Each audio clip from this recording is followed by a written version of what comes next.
Hi, welcome. This is the series of learning A Course in Miracles. Today we are on lesson 8. If you're following along, I have all the lessons up until 8 right now, and then I'm going to continue this for the 365 lesson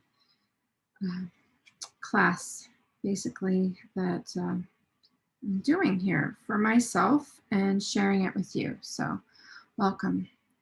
And just go ahead with my small introduction from A Course in Miracles workbook, my summary. A Course in Miracles is a theoretical foundation necessary as a framework with exercises that are meaningful. Yet it is doing the exercises that will make the goal of the course possible. Stated, an untrained mind can accomplish nothing. It is the purpose of this work to train your mind to think along the lines the text sets forth. So the exercises are simple. They do not require a great deal of time, and it does not matter where you do them. So do one set of exercises a day. And the purpose is to train your mind in a systematic way to a different perception of everyone and everything in the world. Do not decide for yourself that there are some people, situations, or things to which the ideas are inapplicable. This will interfere with the transfer of training. The very nature of true perception is that it has no limits. The overall aim of the exercises is to increase your ability to extend the ideas you will be practicing to include everything. This will require no effort on your part.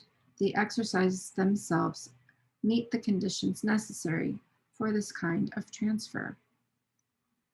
Some of the ideas presented you will find hard to believe, and others you may find quite startling. This does not matter. You are merely asked to apply the ideas as you're directed to do so.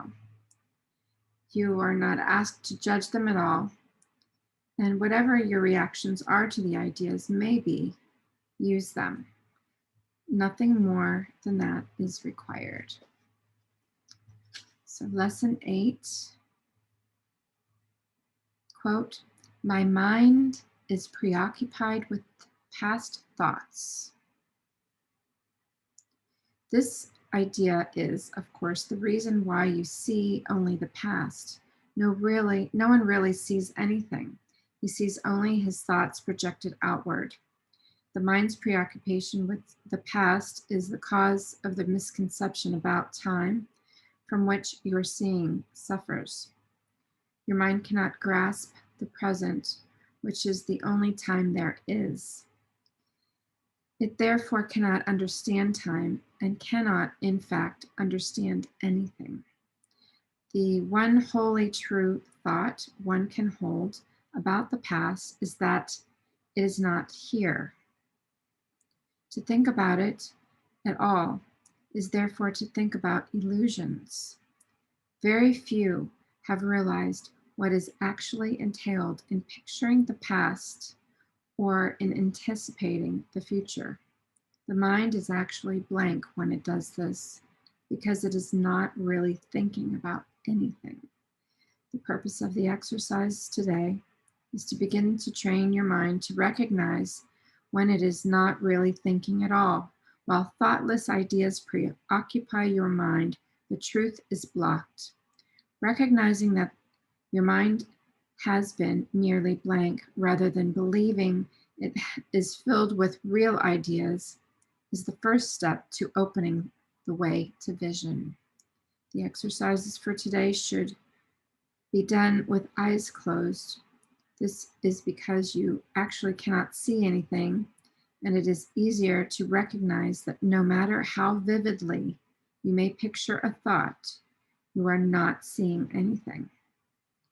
With as little investment as possible, search your mind for the usual minute or so, merely noting that the thoughts you find there, and name each one by the central figure or theme it contains, and pass on to the next. Introduce the practice period by saying, quote, I seem to be thinking about blank, fill in the blank. Then name each of your thoughts specifically. For example, quote, I seem to be thinking about a name of a person, about a name of an object, about a name of an emotion. So I'll go ahead and reflect here. I seem to be thinking about, goodness, let me start again. Excuse me. I seem to be thinking about Sophia, about a book, about anger. So those are person, object, emotion, and so on, concluding at the end of the mind searching period with, quote, but my mind is preoccupied with past thoughts. This can be done 4 or 5 times during the day, unless you find it irritates you. If you find it trying, 3 or 4 times is sufficient. You might find it helpful, however, to include your irritation or any emotion that the idea for today may induce in the mind searching itself. So again, lesson 8, quote, my mind is preoccupied with past thoughts. I suggest you listen to this video again if you would like to review this before you commence the exercise. Blessings.